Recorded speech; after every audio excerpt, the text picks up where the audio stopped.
Sir, I warned you. This item cannot remain in the passenger compartment. It is a safety regulation. No, please. You do not understand. Flight attendant threw away. Veteran son's ashes, military honor. Guard stopped every flight. When Vietnam veteran William Rodriguez boarded with his son Michael's ashes, flight attendant Jennifer Walsh saw suspicious cargo. Her decision to dump them in galley trash triggered a military response that grounded Dallas-Fort Worth International Airport. The controlled chaos of Dallas-Fort Worth's Terminal C hummed with Tuesday morning energy. Flight 2847 to Washington Reagan was boarding at Gate C-24, with passengers forming orderly lines as the American Airlines crew performed pre-flight routines with practiced efficiency. William Rodriguez stood quietly in the priority boarding line, a simple wooden urn cradled in his weathered hands. At 74, he carried himself with the upright posture of a man who had served 2 tours in Vietnam with the 1st Cavalry Division, though years had added silver to his hair and lines that spoke of warfare and loss. The urn contained the ashes of Staff Sergeant Michael Rodriguez, United States Army, killed 6 weeks ago by an IED outside Kabul. Michael had been 26, a communications specialist who followed in his father's footsteps despite William's hopes for a safer path. Their last conversation was a video call where Michael promised to take William fishing when he got home. "I've got stories to tell you, Dad," he'd said with that crooked smile William remembered from his childhood. Now, William was making the journey he never imagined, bringing his son home to Arlington National Cemetery. The process had taken weeks of paperwork, coordination with military casualty affairs, and the depletion of his modest savings. But Michael had earned his place among America's heroes, and William was determined to see him honored properly. William had followed every protocol for traveling with cremated remains, death certificates, military documentation, TSA-approved containers. He'd called the airline twice, arrived 3 hours early, and carried everything in his carry-on to ensure Michael never left his sight. What he couldn't anticipate was encountering a flight attendant who would see his most precious possession as a threat rather than a sacred trust. Approval from Arlington had come through Michael's commanding officer, Colonel Patricia Hayes, who personally expedited the process. "Sergeant Rodriguez died serving with distinction," she told William. "He deserves to rest with the nation's heroes." The approval was both a blessing and a burdened sacred ground where presidents lay, but with logistics that seemed overwhelming for an elderly man grieving alone. The decision to go solidified during a sleepless night when William found himself talking to Michael's photograph. "I'm going to do right by you, mijo," he'd whispered. "Your mother would want you buried with honor." Maria, his wife, had died 3 years earlier, sparing her this pain, but leaving William to navigate the tragedy alone. William's approach was a blend of military training and working-class practicality. He'd researched every regulation, printed documentation in triplicate, and practiced explaining Michael's service record. His preparation was thorough, but heartbreaking. This was the most important mission of his civilian life. The financial sacrifice was substantial. Social Security barely covered his monthly expenses, but he'd liquidated savings and borrowed against his life insurance for the flights, hotel, and cemetery fees. "Michael's worth every penny," he'd told his neighbor. "This is the last thing I can do for him." Initial boarding went smoothly. William presented his first-class ticket, a rare extravagance to keep Michael with him, rather than in overhead storage, and was greeted professionally. "Thank you for your service, sir," the gate agent said, noting the military documentation. But flight attendant Jennifer Walsh was having the worst month of her 7-year career. 2 passenger complaints, a tardiness write-up, and a mandatory performance review loomed. Her supervisor had made it clear that another incident could result in termination. When William settled into seat 3A with Michael's urn on his lap, Walsh noticed what she perceived as an irregularity. The wooden container, despite official documentation and TSA stamps, looked suspicious to her. "Sir," she said with confident authority, "I need to inspect that container more thoroughly. Regulations require proper screening and identification." William maintained his composure, drawing on decades of experience with military bureaucracy. "Of course, miss. This contains my son's ashes. He was killed in Afghanistan 6 weeks ago. I have all the documentation here." He offered a folder containing death certificates, military records, and TSA approvals, his voice steady despite the pain. Walsh examined the paperwork with growing skepticism. While everything appeared to be in order, she'd been trained to be suspicious of emotionally charged items. In her experience, passengers often used personal stories to bypass protocols.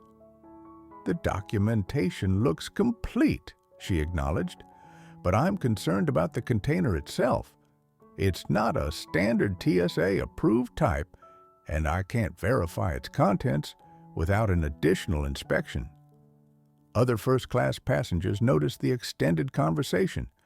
An elderly woman in 2B leaned forward with concern. "Excuse me, but that gentleman appears to be traveling with his son's remains. Surely this doesn't require such extensive questioning." The intervention of a fellow passenger created scrutiny that Walsh found uncomfortable. She was accustomed to her authority over passenger compliance, but the sympathetic attention made her defensive.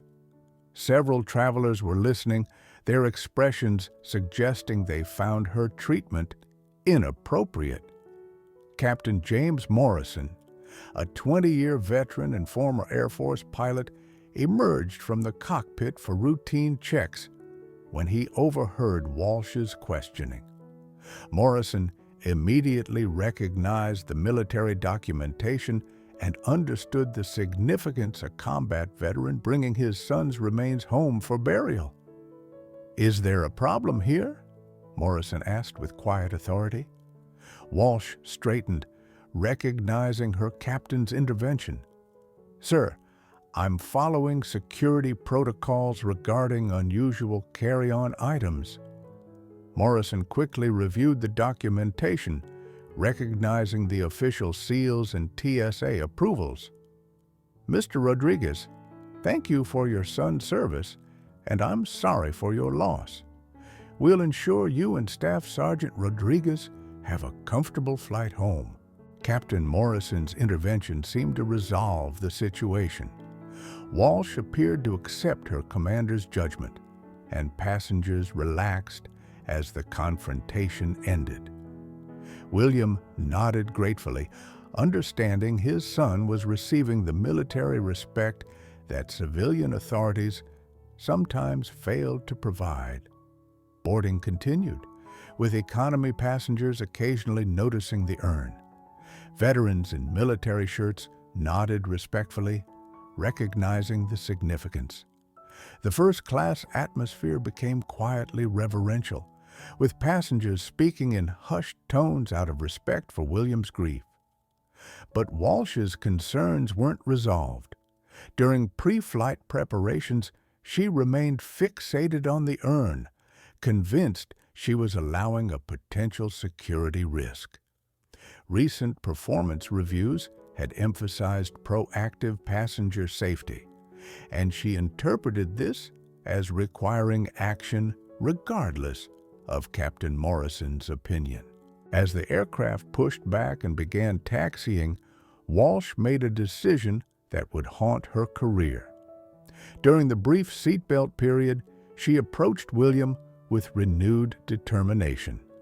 "Sir, I need to store that container in the galley during takeoff for safety reasons. FAA regulations prohibit loose items during critical flight phases."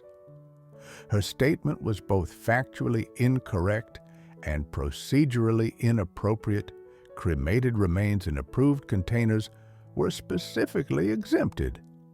William looked up in confusion and alarm. "Miss, this is my son.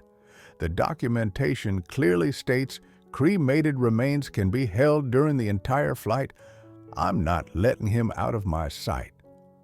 Walsh's response revealed a dangerous combination of ignorance and authority. "Sir, I understand your attachment, but my primary responsibility is passenger safety. The item will be secure in the galley, and you can retrieve it after landing."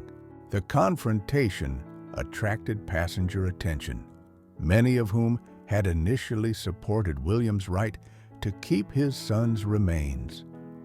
What happened next would be investigated by the Department of Transportation, reviewed by military officials, and replayed on news channels nationwide. Despite William's explanations, despite Captain Morrison's approval, and despite the obvious distress of an elderly veteran who had lost everything, Walsh decided to physically remove Michael's ashes from his father's care. "Sir, hand me the container now," she demanded, extending her hands toward the urn with presumptuous authority. "This is a safety issue, and I won't be deterred by emotional appeals." William held the urn closer, tears filling his eyes. "Please, this is my boy. He died serving our country. I promised I'd bring him home safely. You can't take him from me." But Walsh had moved beyond reason. With the aircraft taxiing, she reached for the urn with both hands, attempting a physical removal. "Sir, you're being disruptive and interfering with flight operations. Release the container immediately." This was William Rodriguez's defining moment: submit to inappropriate authority or protect his son's remains with the determination he'd shown in Vietnam. As Walsh's hands closed around the urn, William made a decision that surprised everyone. "No," he said with the quiet authority of a man who had faced combat and wouldn't be intimidated by a power-tripping flight attendant. "You will not take my son." The words seemed to reverberate through first class, causing conversations to stop and all attention to focus on the confrontation. Walsh stared in shock, having expected compliance. "Sir, if you don't cooperate, I'll call security and have you removed." But her determination overcame her judgment. While William sat stunned, she managed to pull the urn from his loosened grip and quickly carried it toward the galley. "The container will be returned after landing," she called over her shoulder. What Walsh did next ended her career within hours and created a diplomatic incident reaching the highest levels of military command. In the galley, having seized a grieving father's most precious possession, she made a decision revealing both ignorance and a complete lack of empathy. Convinced the urn represented a security risk that needed neutralization, Walsh opened the container and emptied Michael Rodriguez's ashes into the galley trash receptacle. In her mind, this eliminated the potential threat while maintaining her authority. She had no understanding that she was desecrating the remains of a soldier who had died serving his country. The sound from William, when he realized what was happening, would be remembered by every first-class passenger forever. It wasn't quite a scream or a sob, but something deeper the sound of a father watching his son die for the second time. He lurched toward the galley, but Walsh blocked his path, still convinced she was maintaining safety. Captain Morrison, alerted by the commotion in the cabin, immediately halted the aircraft's taxi and returned to investigate. When he discovered Walsh had dumped a combat veteran's ashes in the trash, his reaction was swift. "We're returning to the gate immediately. We have a serious situation that requires immediate attention." At 9:47 a.m. Central Time, exactly 12 minutes after Walsh first removed Michael's ashes, Morrison requested a priority gate return and assistance from airport security, TSA supervisors, and military liaisons. The chain of events would ground every flight at one of America's busiest airports. Within 30 minutes, Gate C-24 had become a crisis center, with the news reaching military commands nationwide. Airport police, TSA administrators, American Airlines executives, and a military honor guard from Naval Air Station Joint Reserve Base Fort Worth were converging. The honor guard's involvement came through Morrison's immediate call to military authorities, reporting the desecration of a combat veteran's remains by airline personnel. Staff Sergeant Maria Santos, the honor guard commander, listened with growing outrage before making a decision to shut down airport operations for hours. By 10:30 a.m., Dallas-Fort Worth experienced its first operational shutdown since 9/11. The Military Honor Guard, comprising representatives from every service branch, established a perimeter around Gate C-24 and refused to allow any departures until the situation was resolved to their satisfaction.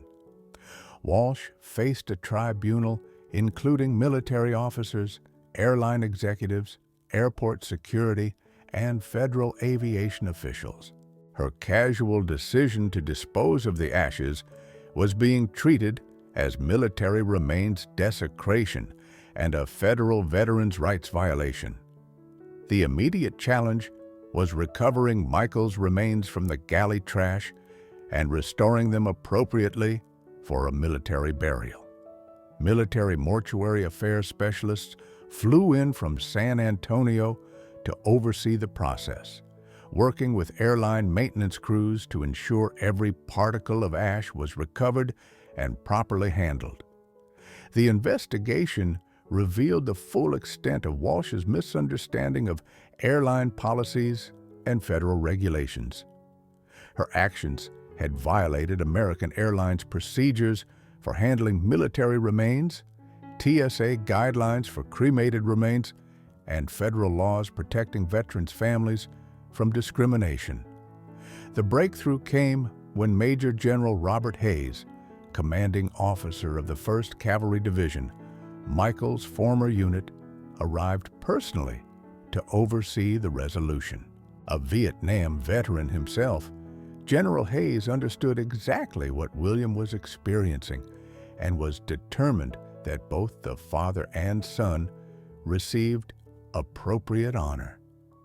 "Mr. Rodriguez," he said, approaching with the respect one veteran gives another, "your son served with distinction in my command, and his sacrifice will not be dishonored by one individual's actions. We're making this right, and Staff Sergeant Rodriguez will get home with full military honors." At 2:15 p.m., exactly 4 hours and 28 minutes after Walsh first seized Michael's ashes, a remarkable scene unfolded.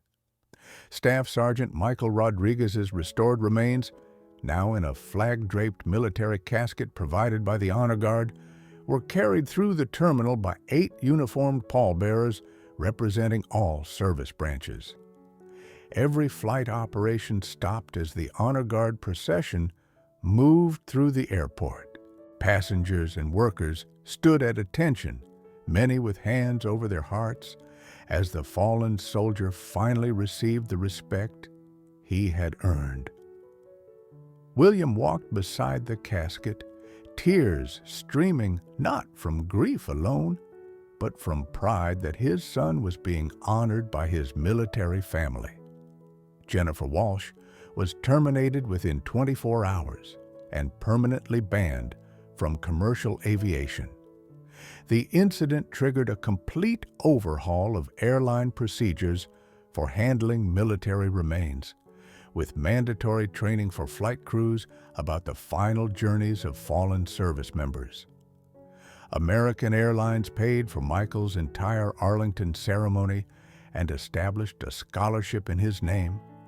The Rodriguez Protocol now ensures military remains receive the highest respect and protection during air travel, with specialized personnel training and a direct military liaison for any issues.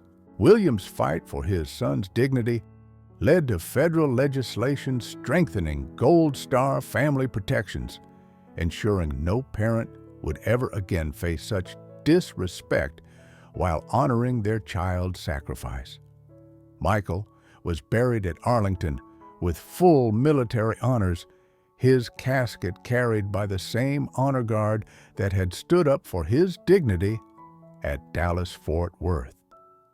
William stood at the graveside surrounded by hundreds of service members, paying their respects not just to Michael, but to the father who refused to let his son's sacrifice be forgotten. Sometimes the most important battles are fought not on foreign battlefields, but in airport terminals, where ordinary people choose between convenience and honor, between authority and dignity, between forgetting and remembering those who gave everything for freedom.